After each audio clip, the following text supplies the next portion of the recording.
Hello, everyone, and good morning, good night. Welcome to the podcast that really just talks about life. I am one of your hosts, Chobra, and with me is my good friend, Matt Demers. And good morning, Matt. How are you? Hey, man. How's it going? Good evening to you. I'm still waking up, and I think that's one of the things I like most about this podcast is that it forces me to wake up at like a decent hour and it forces me to be mentally awake for the rest of my day. Working from home for all these people who are discovering it for the first time because of the COVID stuff. I've been doing it for years at this point, and I'm still trying to get a hold of it, of actually being awake and like not just being like, okay, I have a meeting at 11. I can get out of bed at 11.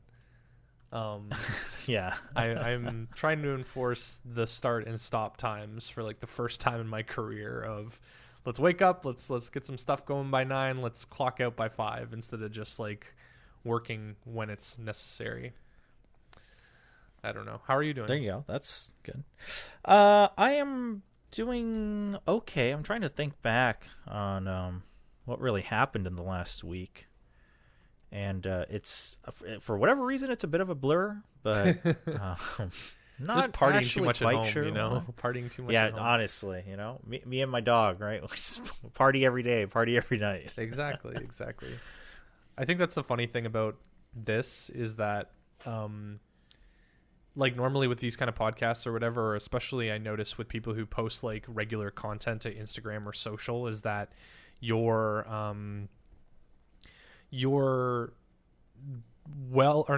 like bank of like things to talk about is based on like what you do in the week before or like in the day before, if that makes sense, where it's like if you're the type of person that posts to Instagram every day, like not just stories, like I usually post more Instagram stories than actual like feed posts, because I don't do that much. Like I don't leave my house that much. I don't like go to restaurants or like I don't see interesting things that much. So like when that's one of the things I was kind of laughing at was like the real chaos of this quarantine will start when people don't have as many things. Like you can't just make your office look as interesting as it has, like, or like the same 5 times you've posted those photos.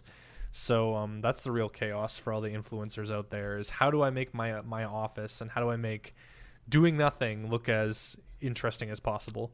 It's the TikToks, man. That's where everyone's going. Oh man, I that's my admission of age, is I'm just like, I understand why it's valuable, and it's kind of interesting that you bring that up because music is such a big part of TikTok, and its previous company is that like it was more geared towards that lip syncing, but having the ability to like do the lip syncing and just having those prompts, I guess, of either, you know, remixing other people's stuff or whatever, it helps with generating content. And I can kind of, that for some reason that literally came to me in the last 5 seconds of like, oh, that explains a lot about that. But I've admitted that I'm too old for TikTok, and I've secured my username.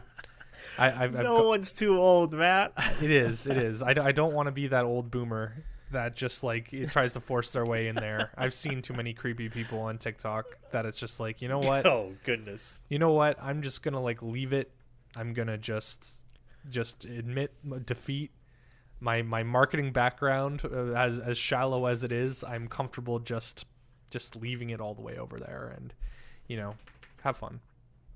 I can hear your dog shaking. Yeah, in the background. I haven't. That's amazing. Yeah, sorry. No, it's fine. It's fine. Not a bad thing. I have not made a TikTok. I haven't secured like my name or anything. But everyone like shares it on Twitter and whatnot just for just to spread it, right, and to make sure it reaches as many people. And I can see why it's entertaining. I was talking to one of my friends who has a younger sibling by like 10 years, and they were saying, yeah, that's all their friends do now is like TikTok and Snapchat. And that's all they'll go through, because like that's their social media platform. And I was like, I mean, I was on Zanga when I was in high school. I was on stuff that the live journals and the Zangas. I miss LiveJournal because I think LiveJournal is more of an American thing.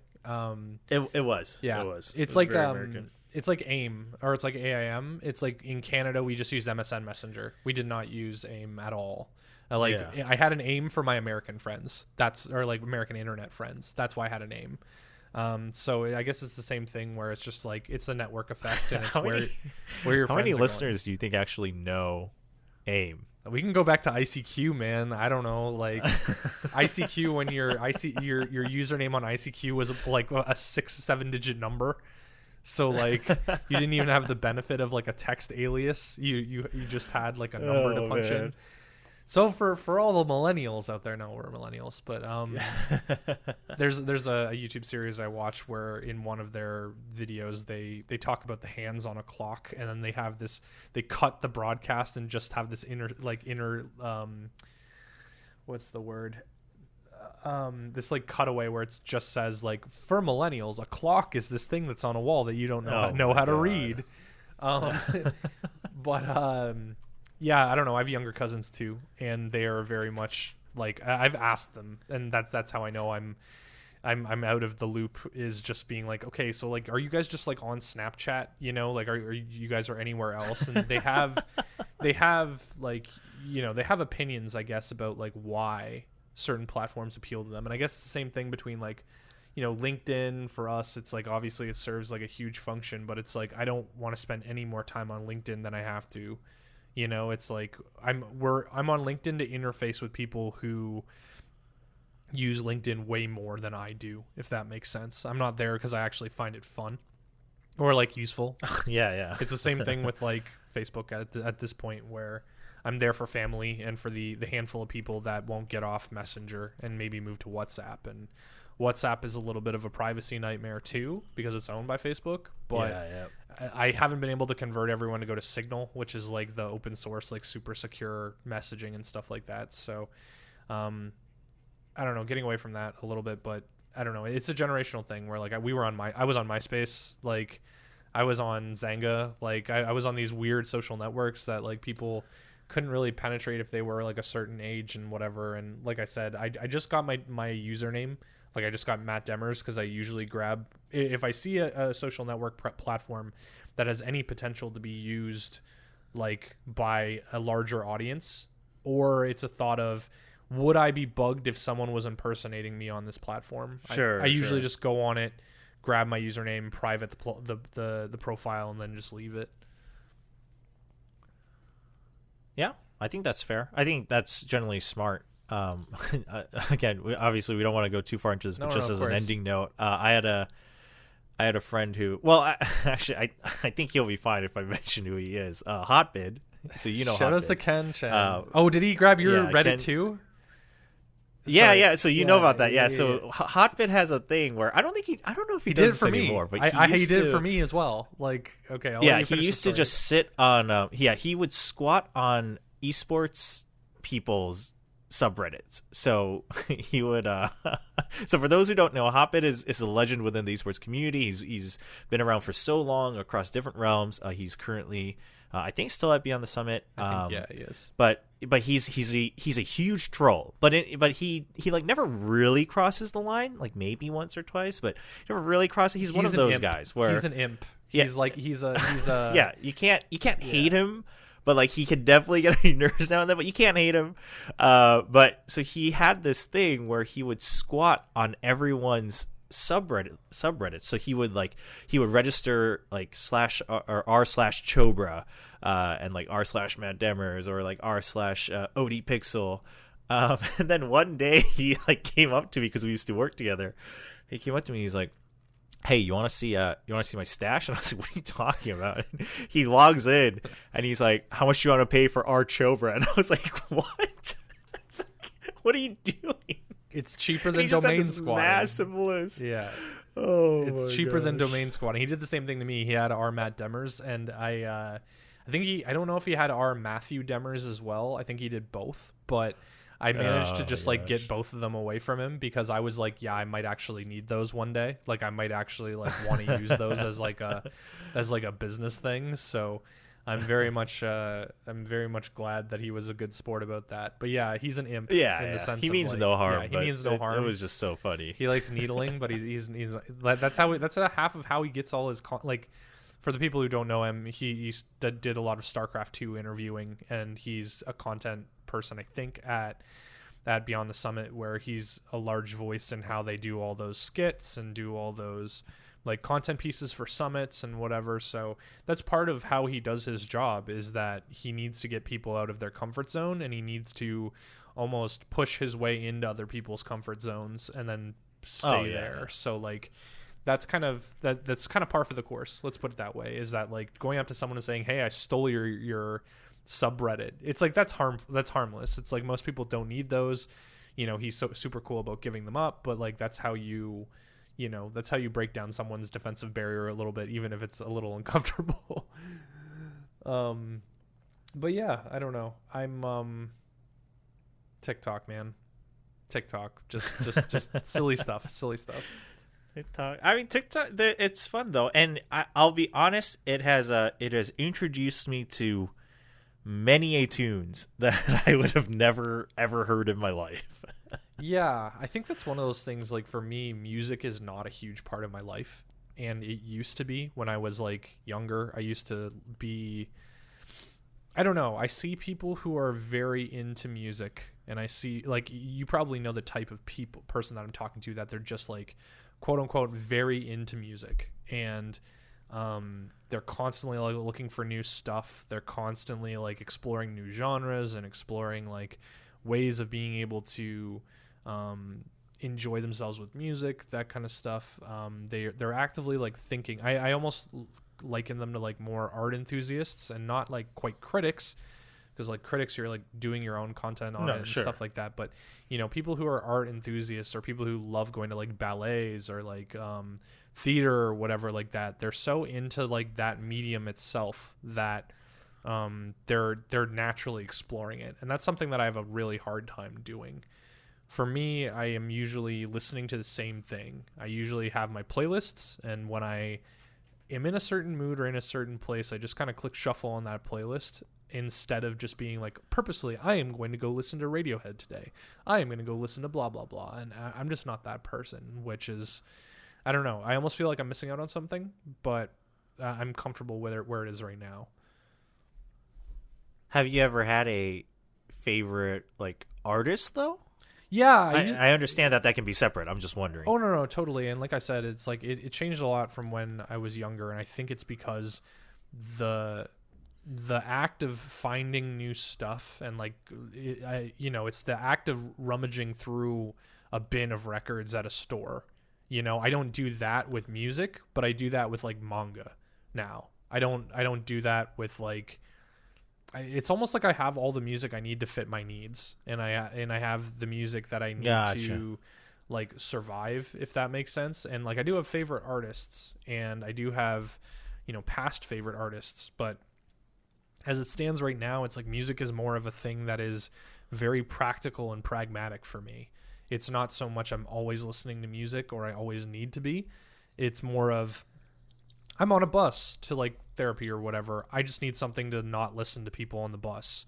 Or, I just need something that isn't lyrical so that I can work. I can't work very well or write very well when it comes to music with lyrics. I used to be a huge Red Hot Chili Peppers fan, and then they got very ballady. They got very like adult rocky instead of the funk stuff that I really liked of their early stuff. And like, I like in my webcam for my stream, it's like I have Gorillaz Demon Days as a vinyl on my back on in the background, because that album, I can turn that album. That's one of the few albums I can actually write to, because start to finish, I love the entire album as a concept. And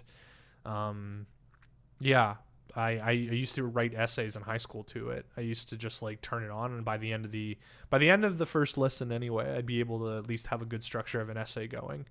And that was always like a good thing for me.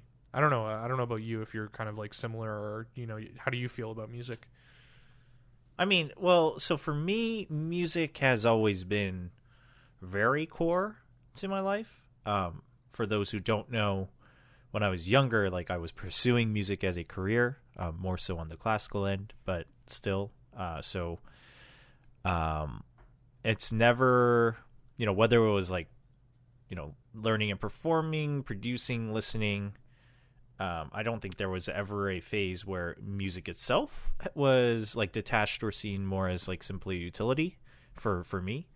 But I also like I can't be bothered to. I've never been like a hardcore fan of any single artist, except for maybe as a child and of like one K-pop group back in the 90s. But Hey, like man. that's like the only exception. And then aside from that, like I have artists I prefer, and I get excited if I hear about a new album, but I'm not I will be surprised to hear about a new album of a artist I like, right? It's one of those things where so I think I'm kind of half and half, where I'm similar in the sense that it's not something I put energy into to purposely discover, but at the same time, like I used to enjoy the I don't use Spotify anymore, so I can't remember off the top of my head, but I think it was Spotify Mondays, where they basically make a playlist that's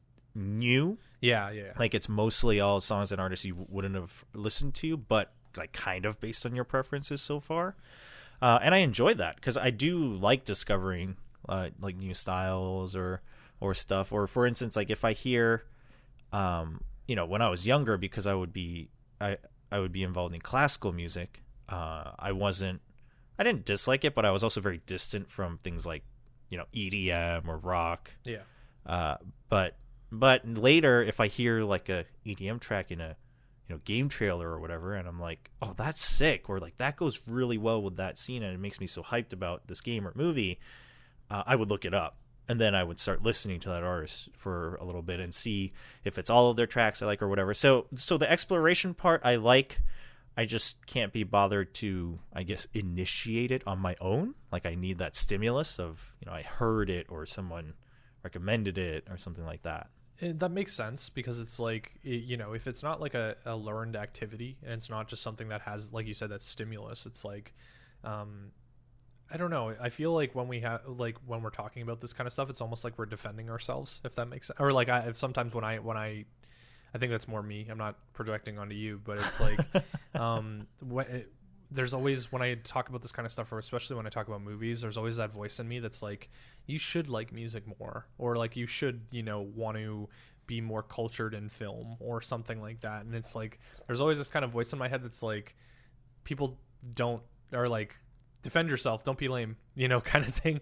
So like for me, like my music taste, like I've definitely gotten more inclined to listen to jazz and classical and like stuff that I usually thought was like lame when I was younger.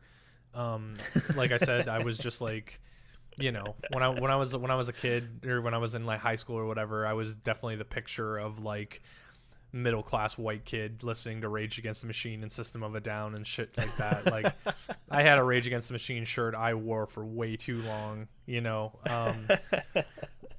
I have a very guilty pleasure for new metal, and like Limp Bizkit is a banger sometimes. Sometimes you just gotta listen to it. But eventually I started getting more into hip hop. I started really being into like Wu-Tang Clan and like which again, coming from my mouth just sounds like super generic white guy, because that's the hip hop that all the white people like is Wu-Tang Clan and like a handful of other stuff. Like I don't know. I'm just trying to. The thing about music is that like when you're talking about it, right, there's a degree of credibility building, right? There's a degree of like, look how great my taste is. My taste, like this is the esoteric stuff that I listen to. This is the culture, or this is how cultured I am as a person. And it's like, for me, I have to acknowledge it. I'm just like, okay, I'm pretty generic in certain things, and then you get into like, I really like Philip Glass. For people who don't know, he's a composer, and he does like a lot of some musical scores and a lot of kind of like classical, and like his music is very minimalist. So it's a lot of the same sequences on piano over and over with very, very slight changes. And for me, it's very hypnotic, and it goes along with wanting to play music that doesn't have lyrics in it when I'm working. So with enough repetition and with enough kind of, it's almost like a trance, right? You get into a very good rhythm with it, and some of the music soundtracks he's done really like highlights that. And I think I got into him through seeing the movie Jiro Dreams of Sushi, because the people who do that, the people who made that movie, and then they also made a Netflix series called Chef's Table. They're very big Philip Glass fans, and they used him very heavily in that music or in that movie. And I was like, oh damn, I really like the tunes in this. And then looking that up, figuring that up, and then finding the funny thing about classical is that you'll be a fan of the composer, but then you find a billion different recordings of people performing that person's music. So it's almost like two parts. You need to find a composer that you like, and then you need to find like the orchestra or the solo pianist or whatever that plays the music how you want it to, which is very kind of strange. And then the other one, I guess the other like major thing is I became when I was working at the score, someone gave me a playlist that was just like a lot of like jazzy hip hop and like stuff that was almost like, you know, the chill hop stuff that I'm working with now. But the one standout from that playlist was a band called it's a band called Fox Capture Plan, and they're a Japanese band. They're a trio, so it's piano, bass, like double bass, and drums. But they play very like up tempo. It's almost like drum and bass as if it was analog.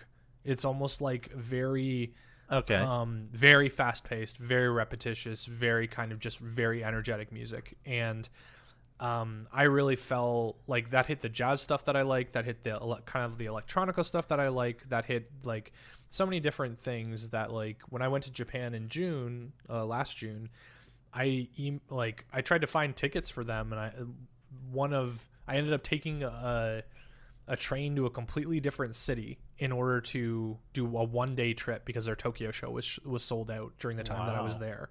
So I went to Sendai and was like, all right, I have no idea how to buy like a ticket in Japanese. So before I went on the trip, I messaged them on Twitter and was like, hi, I'm trying to buy a ticket for this show.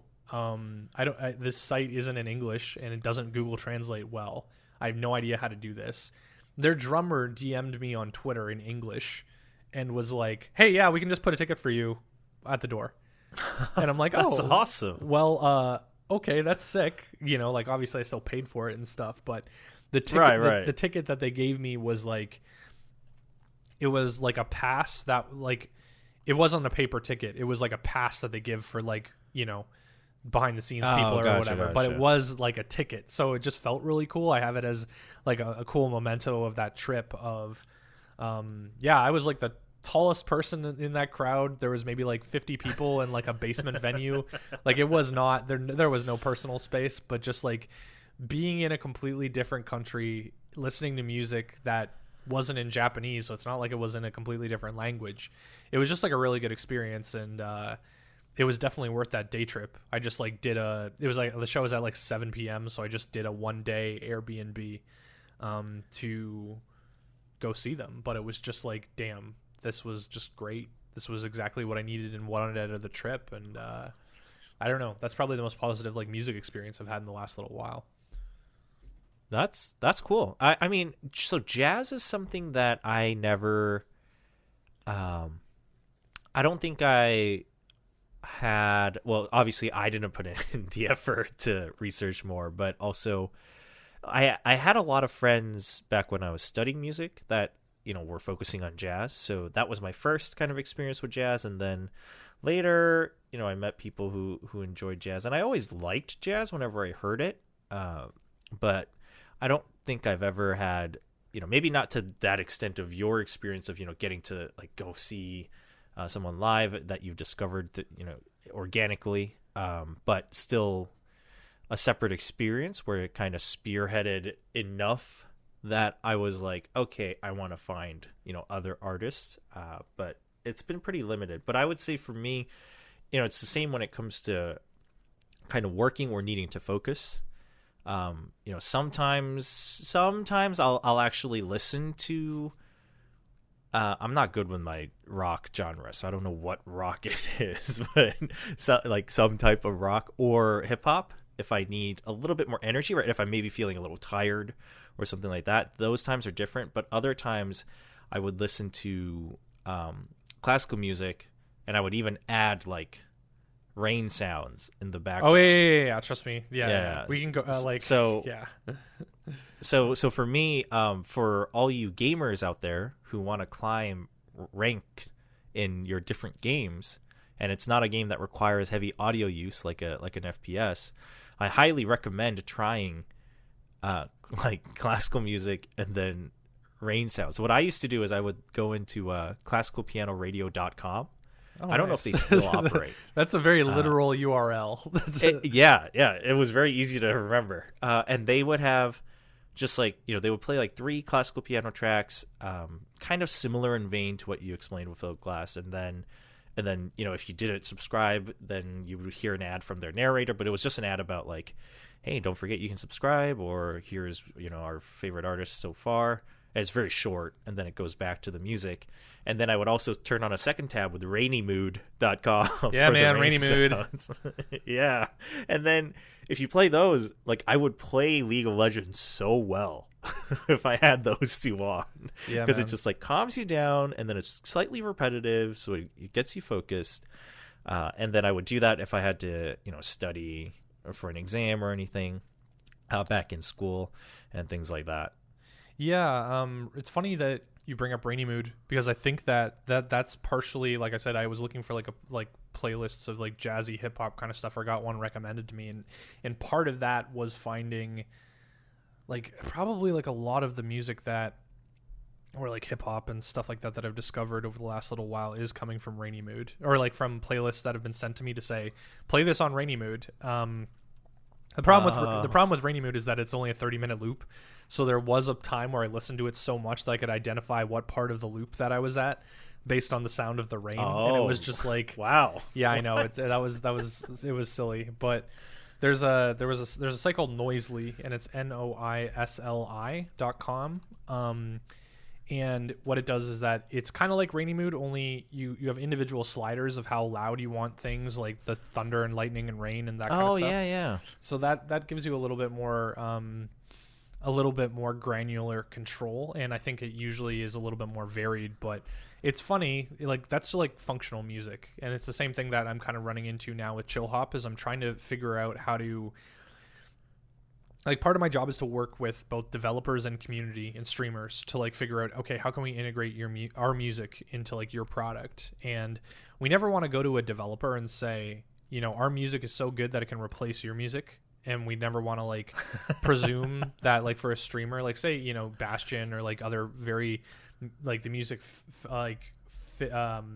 figures into the experience a lot. We never want to have the conceit of saying that it's better, So like you said, it's usually situations where you're grinding and you've already heard the music a bunch, or you've already like gotten the experience out of the music. That's when we're like recommending, here's this thing, this music that like puts you in a mood of almost like you don't need exciting Dota music anymore, because that isn't part of the experience. Your experience is purely just trying to play the game and get better and, even get on to the next game, So that's always like a funny function. I think a lot of us, or a lot of people, especially if you work online or if you're just quote unquote very online,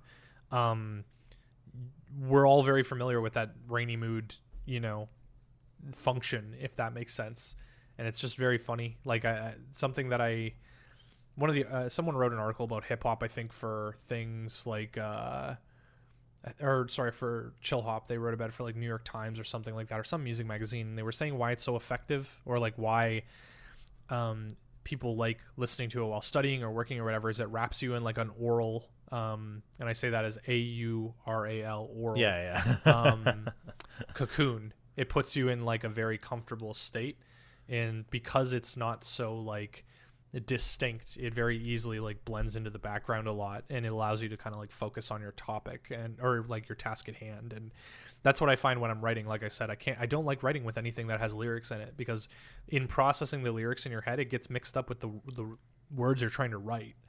So I don't know. It's a very unique phenomenon. I don't know. It's probably something that throughout history or whatever, people have probably noticed it and just never put, the thought to paper or whatever. But when we have these calls with developers for work, a lot of them are just like, yeah, we listen to you guys just to like work. And it's it makes my job very easy because, we don't have to pitch very hard because people usually know who we are already. But it's also just this thing where you're thinking like, oh, everyone's arriving to the same conclusion at the same time. And that's something that's always very interesting to me, is when people independently come to the same conclusion based on just like practical experience. There's a lot of different things in the world that everyone can have different experiences with, with food or with music, like we said. But when everyone is kind of coming to the same conclusion that like independently, it's always just like, why, why is that happening? And I don't know. There's no clear answer, I guess, which is also part of what makes it fun. Yeah. Someone listening live right now in my chat was just mentioning how they listen to like hip hop when doing like edits for videos or images, and that reminds me of a different scenario where so whenever I'm doing anything that's like, I guess the best way to put it is rhythmic, right, or systematic. Yeah, I actually listen to like really, really heavy hip hop, usually Korean, but sometimes some American hip hop sneaks in there. And a good example is when I'm packing, because I used to travel so much, and also move a lot. Whenever I have to pack, that's like the first thing I do is I just turn on like a long hip hop playlist, and usually I'll also be singing along or rapping along. But something about, well, obviously for one, it makes sure that I don't get lazy and get lethargic, because usually they're not low energy, and then because they're so rhythmic and not in a slow tempo. Some are a little bit slower, but generally, right, if you look at it objectively, they're a little bit faster. It makes sure that I'm constantly going, and it actually kind of makes the act a little bit more fun than normal, because normally I don't find packing very exciting at all. I actually hate it. It's one of the things I hate the most, probably because I had to do it so much. And it turns it into this mini, I guess, kind of a mini puzzle unconsciously, right? Because I'm like riding the rhythm as I'm packing. Oh yeah, totally. I understand. So that. It's always fun to find different, like whether it's styles or artists or songs for different moments, I think. Let me ask you this. Do you project yourself performing, or like, do you like daydream yourself performing when you're maybe like singing along with it? Or do you like, all the time. Yeah. I don't think that's a very uncommon thing, especially with people who listen to music in the shower. I know definitely when I was, if I'm listening to music in the shower, there's definitely a daydream of being in that performance, I guess, on stage or whatever. I think that's a very common thing.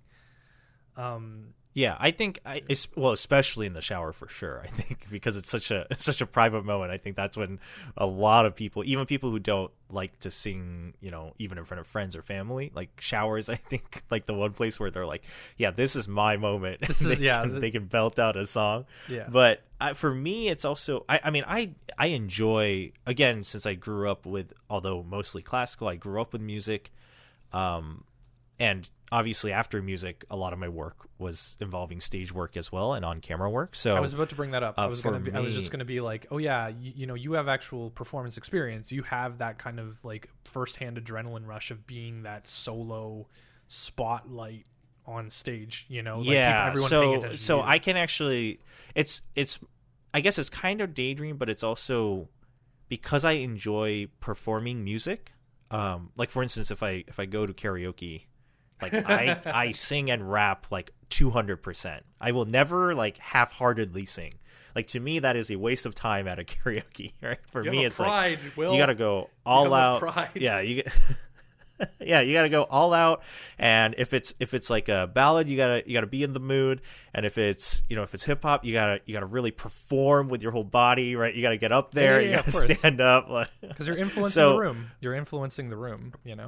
Yeah, so for me, like, when I sing along, it's very hard for me to ever consider, like, half-heartedly, except for, if you're, like, humming along because you're walking somewhere, right? That's a different story. But if you're in a private area or whatever, or let's say you're, like, at a party and a song comes on and people are singing along, like for me, there's no like, oh, I'll just sit on the couch and sing along. Be polite, that's not allowed. No, So yeah, I definitely more or less perform whenever I'm singing along to stuff. Yeah, I think why I bring that up is that I think my primary like fantasy when it comes to music, I think it's part of like I have a guilty pleasure for pro wrestling, and I've gotten very like comfortable talking about it, but one of the things that I really love the most about it is that pageantry, and it's like the entrance from the backstage area to the ring is a very performative thing, and it's a very like produced, like it's meant to evoke a certain feeling with the music that they're choosing. The pyro, the video in the background, the actions within the entrance are all put together in a way that evoke a certain feeling. And it's always really fascinating to me to like almost break down really effective pro wrestling entrances, because there's a formula where if you think about even the people who don't follow wrestling or whatever, you can go and just look up like The Rock's theme song or Stone Cold Steve Austin's theme song or like Hulk Hogan's theme song or whatever.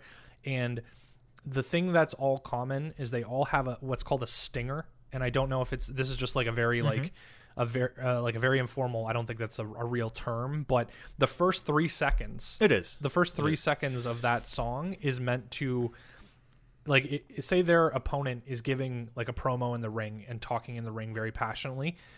That first 3 seconds of the song is meant to interrupt, and it's meant to instantly notify the audience that that person is coming to the ring or that person is present. So for Stone Cold Steve Austin, the first 3 seconds of his song or the first 1 second of his song is glass breaking, and it's like a pane of glass like shattering, and that is instantly recognizable. And you have such a strong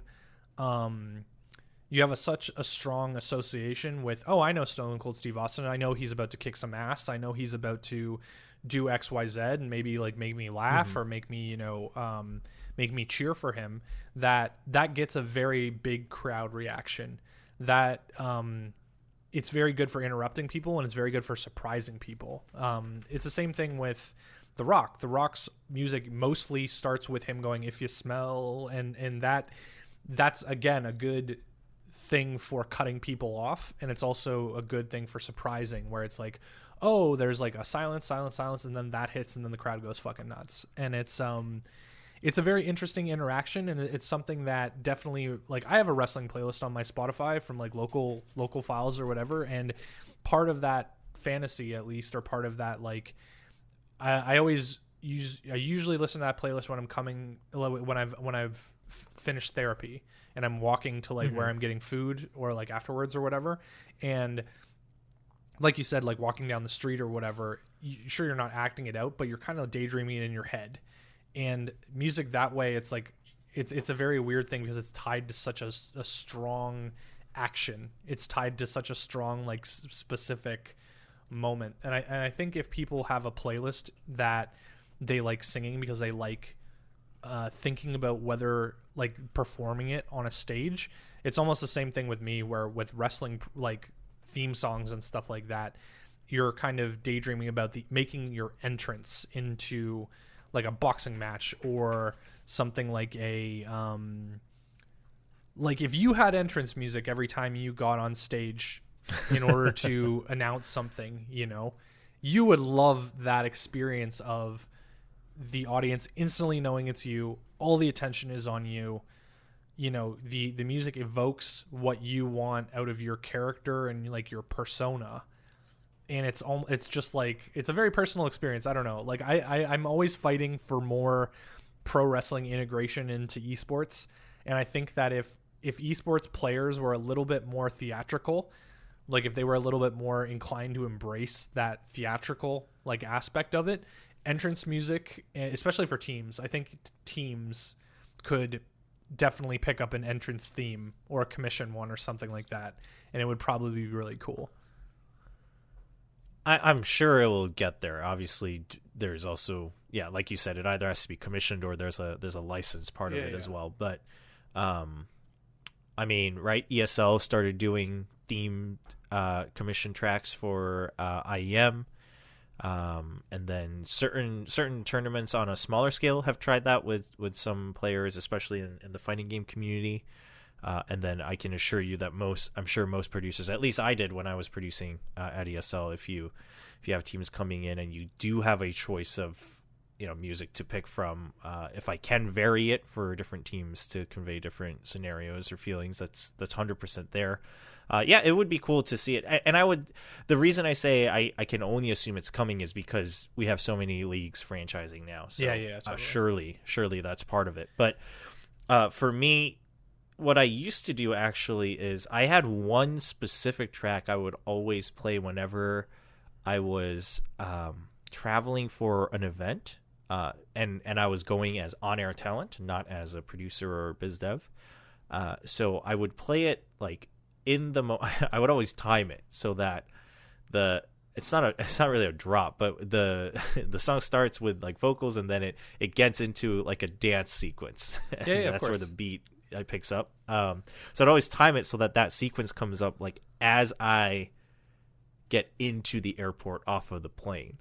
Because you're like jet lagged and you're tired and you're in my case I was sick of flying all the time, and it was a way of reminding me that like I'm here to hype something up, usually obviously a tournament. And for those wondering, it's a K-pop song. Big surprise, but it's a K-pop song called Lucifer by SHINY. So nice. Some of you might I've know heard of song, SHINY. but... I'm not so out of this that I haven't heard of certain.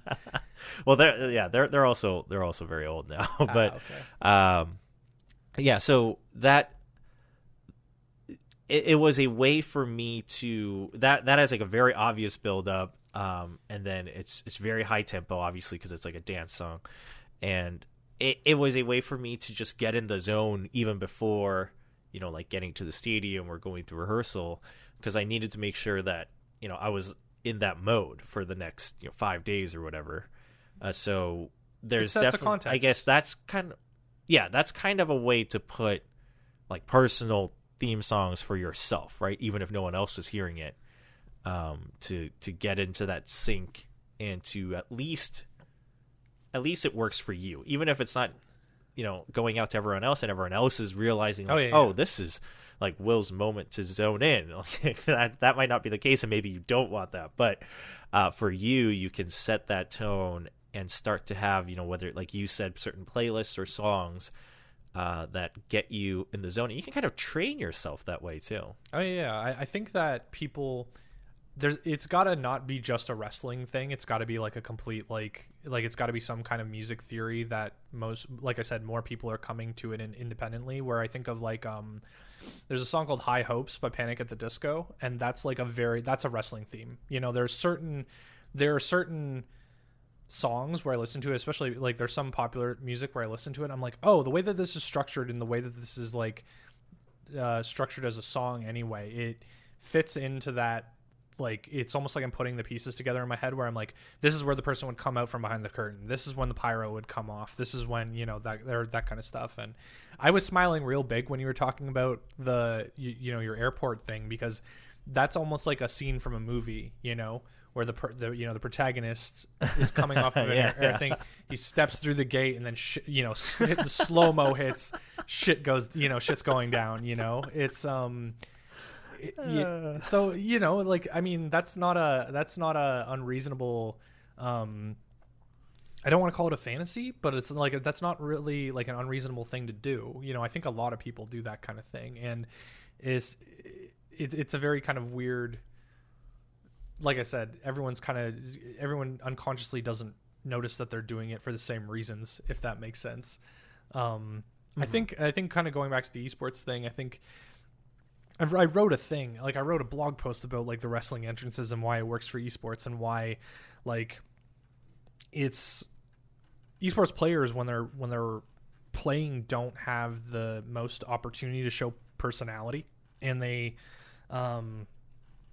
unless they're cool with being interviewed after, which they rarely are, they don't have many chances to like connect to the audience as they're performing.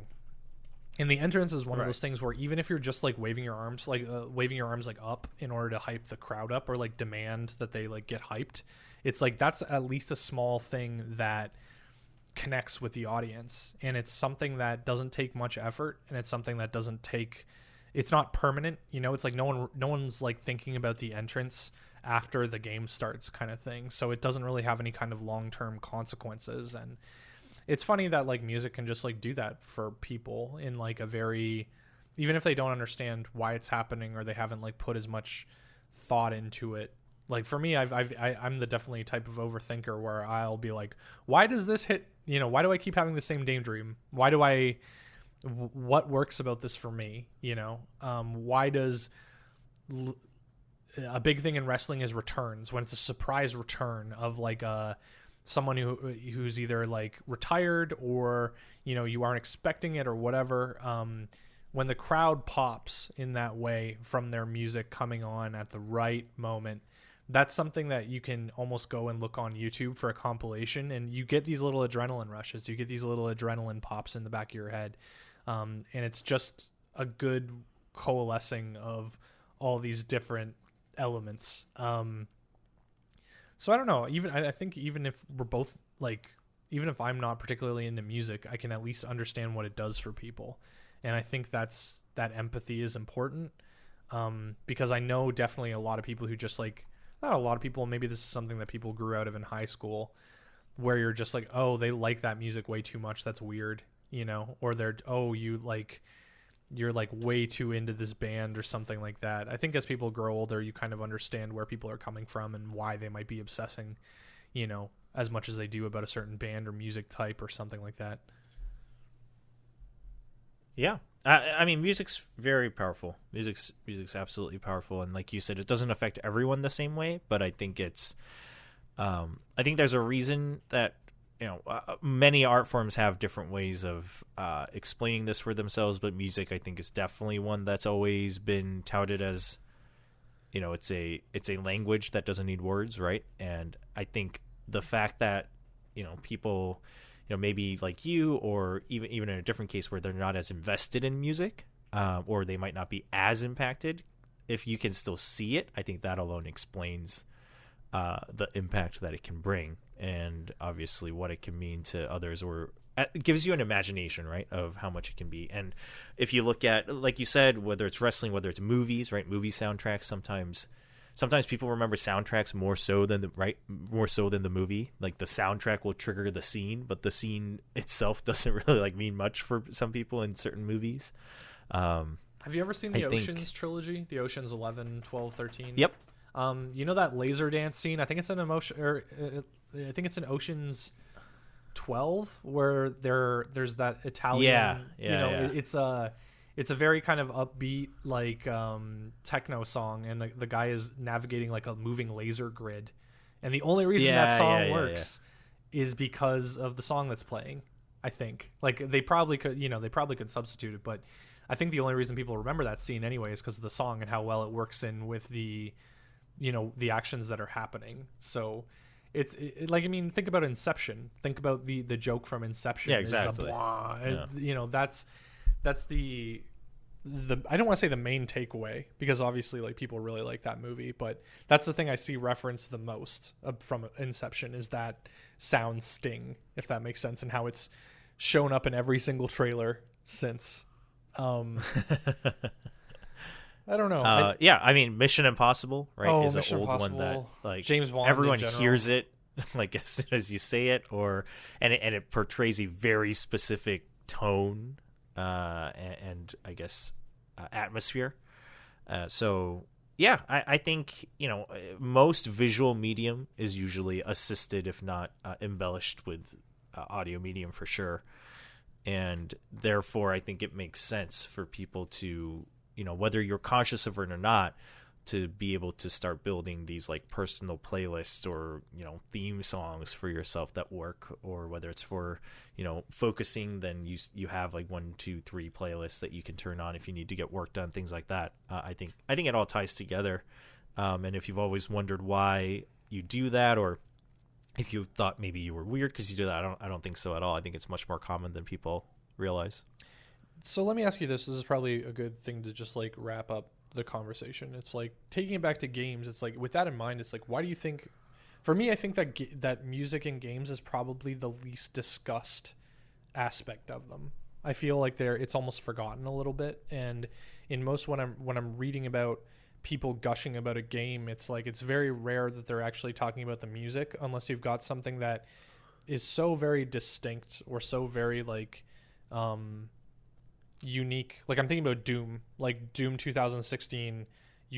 People were just like, all right, I'm a metal fan now because Mick Gordon did such a really good job with that soundtrack. Or like for me, I always bring up Bastion or like the Supergiant games because or the games by Supergiant. That's for people who don't know, Supergiant is the company, and they always put a lot of effort into having very focused soundtracks, and like each level has its own personality through the music and that kind of stuff. But do you find that as well? Like I don't know if that's just a thing for me where I'm just like, art is one thing, graphics, sure, gameplay, whatever, but it's almost like music in most cases is kind of just pushed into the background unless it's so unique you can't ignore it.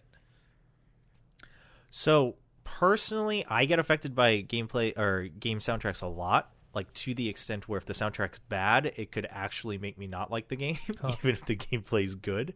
But the reason I think it's not as discussed or not as brought to the spotlight per se is because games are interactive, right? Yeah. Whereas movies are not. So it seems much more in the background. It's one of those things where if it's good, you probably just didn't notice it because it's good. Because you're like in the moment yourself and you have so many other things to think about where the enemies might be or what you have to do next. And so that's probably the reason it gets overlooked. But like you said, I do think the fact that certain games are so well known for their soundtracks, and like I think Doom is one of the more widely mentioned ones where people say like the soundtrack just works so well. The people play the game for the soundtrack sometimes. I think that just it proves that it's there in the back of your mind, but a lot of times you're probably just too busy to notice it. I would say probably there's a lot of Japanese composers that are famous for their work for sure, though, in certain series. And then one that if game soundtracks ever come up as a topic that I can never let go is Xenoblade Chronicles, the first one for the Nintendo Wii, which is, by the way, coming soon as a definitive edition to the Switch. I'm excited. I'm very excited. Yeah, that game has one of the best soundtracks that I could pick out in any video game. It is that was one of those games where I was not impressed by the graphics. Some of the gameplay was wonky. It was good, but it was a little wonky. The voice acting was definitely subpar, and the English version at least. But the soundtrack actually really got me into the game. I really liked the voice acting, and I'm not usually too partial. Voice acting is probably one of those things where I very rarely am like, oh, this voice acting sucks, unless this is another topic. Let me just go back to Xenoblade. But thinking about Gower Plain, I think is the that's the most famous one. Gower Plain is probably the Gaur Gower Plain is probably the most famous song from that game, because I think it fits into what you do in the game when you get there. That's like the first big, you've got the starting town and you've got all the stuff that goes along there that kicks off the plot. But then Gower Plain is when the game opens up. It is when you're like, oh, this is a huge area.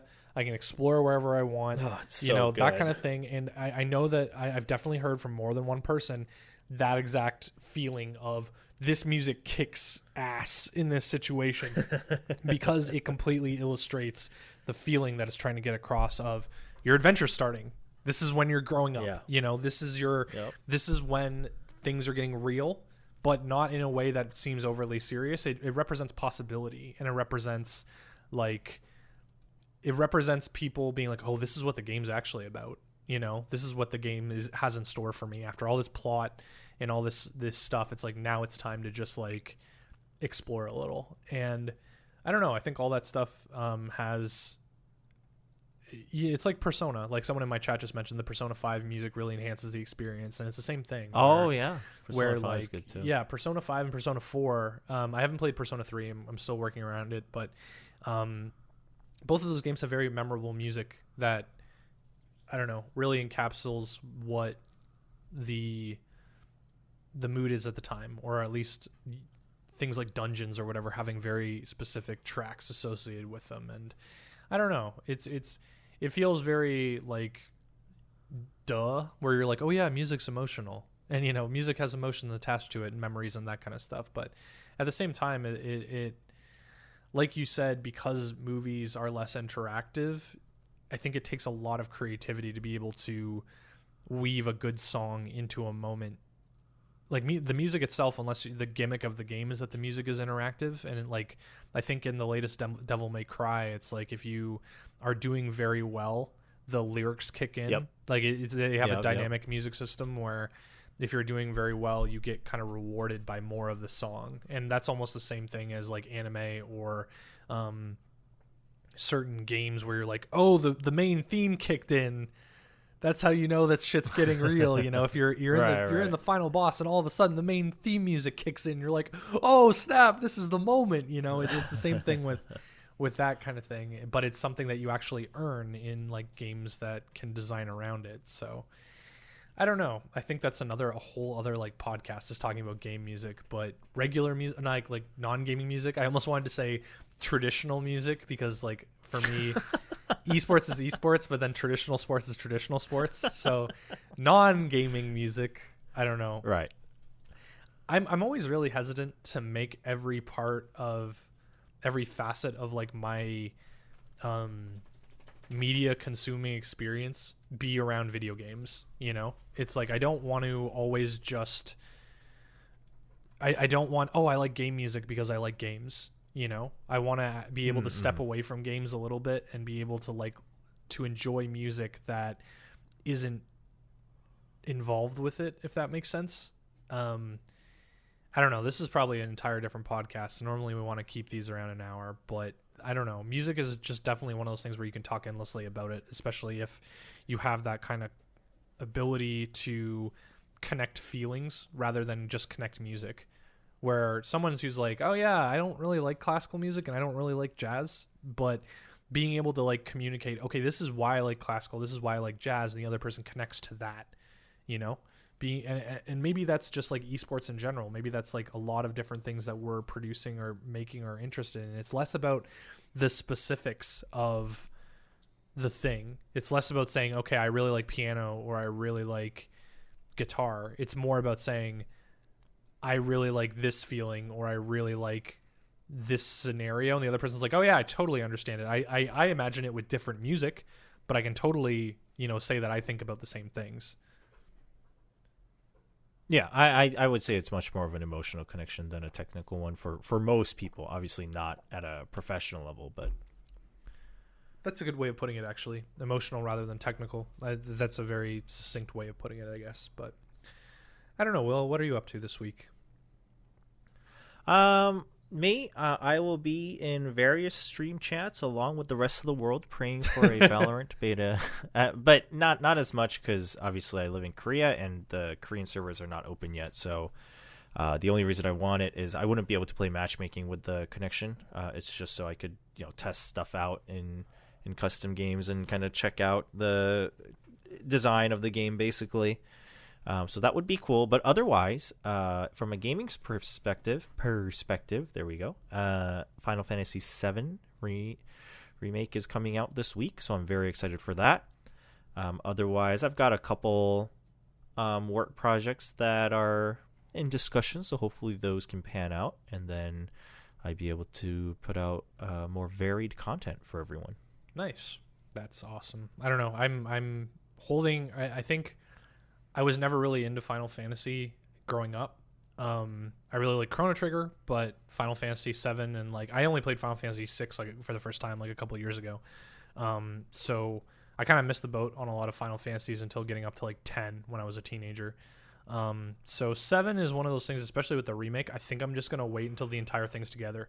I think I'm just gonna like I don't have that emotional connection with the game where I'm like, oh man, I really gotta like get it day one. I'm probably just gonna like wait till everything is together and finished and the whole remake's done. But from what I've been hearing, at least in like spoiler territory, like obviously I'm not going to spoil it, but you know, there are enough differences that it isn't a straight remake, and it does affect like certain things. And I'm pretty excited to see what people do with that, because I think the thing that I like about I like and hate about remakes is that sometimes they can change things in ways that make it worse, but I'm also excited about things that make it better. Like with Chrono Trigger, the DS version and the Steam version added things to make it a little bit more blatant to going into Chrono Cross.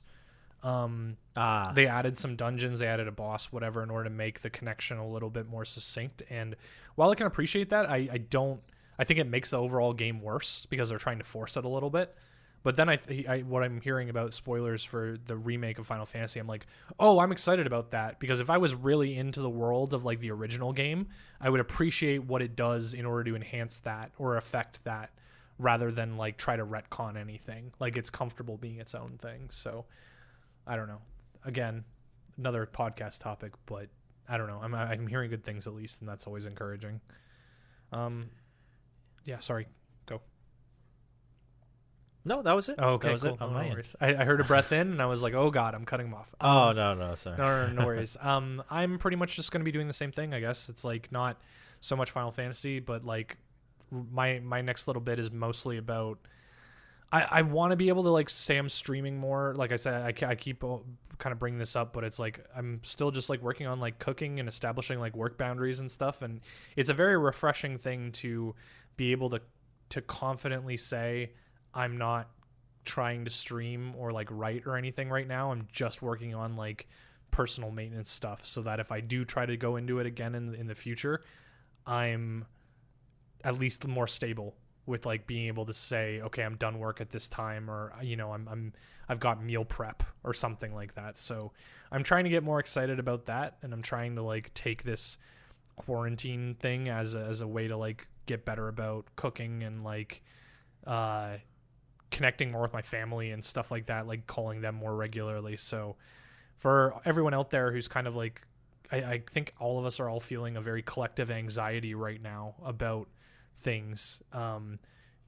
Definitely if you're feeling the urge to just like go back to basics and like learn how to cook better, or like learn how to sew. Like a lot of people are like sewing their own masks and stuff now, and it's like, oh, this is cool. This is like everyone just kind of like having the time to be able to focus on these things that you just kind of brushed off before, and I think that's really fun. So yeah, I don't know. I think one of the things I didn't do last week, and I didn't think we did it the week before either, was plug the podcast stuff. We kind of just ended the podcast without like telling people where to find it and stuff like that.